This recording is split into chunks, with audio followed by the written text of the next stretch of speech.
russische Präsident Putin bezeichnet die Anwesenheit ausländischer Kräfte als Haupthindernis für Syrien. Bei einem Treffen mit dem syrischen Präsidenten Assad gestern in Moskau sagte Putin, laut einer Mitteilung von heute, dass die syrische Armee mittlerweile die Kontrolle über 90% des Landes errungen habe.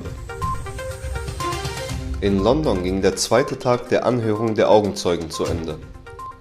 Diese berichteten von den erschütternden Ereignissen in chinesischen Konzentrationslagern. Das Urteil wird im Dezember erwartet.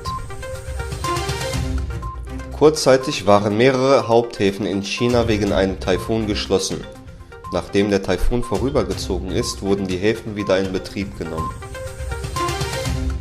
Der Sprecher des Außenministeriums der Taliban Muttaqi empfing den chinesischen Botschafter Wang Yu, der den Taliban $15 Millionen Hilfe versprach.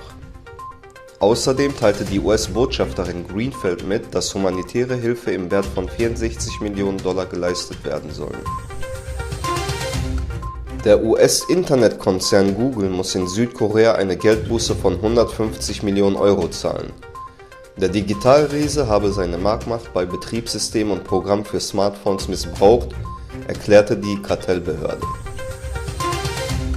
Das FBI hat das erste Dokument in Zusammenhang mit den Ermittlungen zu den Anschlägen vom 9/11 und Verwicklung der saudi-arabischen Regierung freigegeben.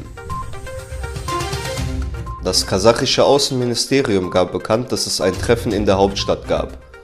An diesem Treffen nahmen der Generalstab Kasachstan, Kirgisistans, Pakistans, Tadschikistans, Usbekistans und ein US-Vertreter teil. Bei dem Treffen wurden Afghanistan und regionale Sicherheitsthemen behandelt.